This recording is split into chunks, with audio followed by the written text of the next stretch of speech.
Hi there, I'm Lonnie with Untitled Nerd Network, talking about Infinity Wars number 5. It just came out today. The book is available at Infinity Flux in Hickson, Tennessee, and wherever your local comic books are sold. This book I want to talk about, I was actually expecting a lot of cool stuff from it, and it might be some people's cup of tea, but I'm going to go ahead and say, like, I feel like we've really been burnt by Marvel with their big events. Like Marvel feels like, feels the need to do one or two huge events, spanning over several titles per year. They've kind of gotten to the point now where they're halfway smart about it and are doing these books, you know, in their own separate titles instead of us having to go out and get every copy of Avengers, New Avengers, Ghost Rider, Fantastic Four, all those books that we don't normally collect. And instead, they're doing these. They have Infinity Wars 1 through 6, and then they have the Infinity Warps series, which is a couple of books each of different characters. Which I think it's probably about a dozen books, something like that. And then, there was like the lead up countdown to Infinity Wars and all that. But, I mean, you're looking at probably somewhere between 20 and 30 books, maybe total. But this book, this particular book, 1, 2, 3, and 4, and even the lead up to it was amazing. The Infinity Warps titles have left something to be desired for me.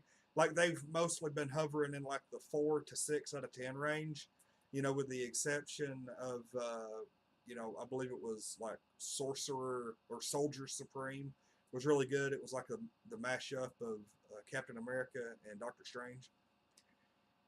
But this book, basically, the premise was really good at the beginning. Loki, like, I'm going to say like some spoilers for this.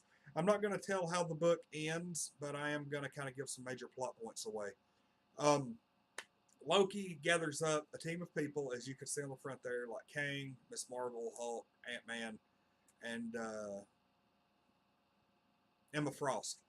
And that group of heroes, kind of sort of. So he gets them together, gives them all Infinity Stones, and then before the end of the book, they end up going and basically defeating Gamora, who is like I guess the big villain of the event, and he ends up with the Infinity Stones, and just from there, like I'm not going to say what else happens, but the story, I feel like it's almost like I know that they planned these books. Like I know that they have the ending planned ahead and everything. But these things read, number one, like they're way too busy. There's too much crap going on. Number two, it almost is like the first 3 to 4 books, maybe even 5 books, are pretty good. And then when it gets time to end, they're like, oh God, what are we going to do with the ending? Let's just throw something in there. And like the ending is either not good, doesn't make any sense, or it's just setting up the next big event. Like, can we not just have? I mean, I don't know how sales would react to it, but can we not just have some books where we go maybe a year and a half, with no huge earth shattering events? Just let the characters go on their own, let the characters do their thing. Let these stories progress naturally, and don't throw these guys into a big universe shattering event, every 6 to 8 months. It's just like I'm starting to get burnt out on it. And like I was so excited because they Marvel Legacy, that one shot that they had kind of built up to this, and it took a little while. Didn't take too long. I think it's been probably a year or so, maybe a little bit more, a little bit less.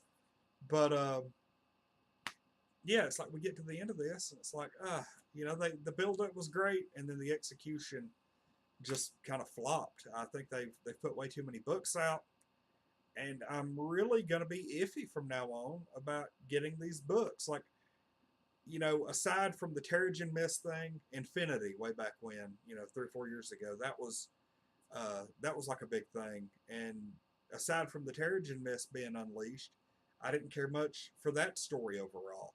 And then you've got like Secret Wars. It was good, but God, it was busy. There was all kinds of crap going on.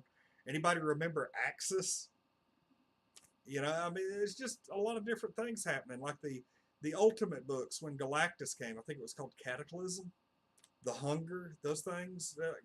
They don't even matter now. And like these books are not being remembered with the same fondness as a lot of the old crossovers. The first Infinity War or the Infinity Crusade, Infinity Gauntlet, those books, the X-Men Mutant, crossovers, even Executioner Son was good.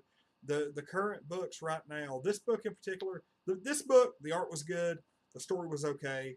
I'm giving this in like a 6 out of 10. But the overall story is to the point where it's making me not want to get these books anymore. So Marvel really needs to kind of step it up, let the characters live on their own for a little while. Quit doing these massive earth-shattering events because they start to lose, their luster. When you put something like that, it was like Wolverine. Remember, Wolverine up until very recently was in every single book. I remember reading a quote in Wizard magazine, I think by Chris Claremont, where he said, for Wolverine to be such a loner, he sure is in every single teen book out there. And yeah, he was in like the Defenders, he was in X-Men, he was in Uncanny X-Men, he was in his own book, he was in Marvel Comics Presents, he guest starred in Ghost Rider. I think he was even in like different various books. And that's what they're doing with these crossovers is, they're either having a crossover, leading up to a crossover, or doing the aftermath of a crossover in like every freaking month. So Marvel, take it easy on the crossovers, take it easy on the big events, and just let us enjoy these characters for a while. I'm Lonnie with Untitled Nerd Network. Thanks for watching.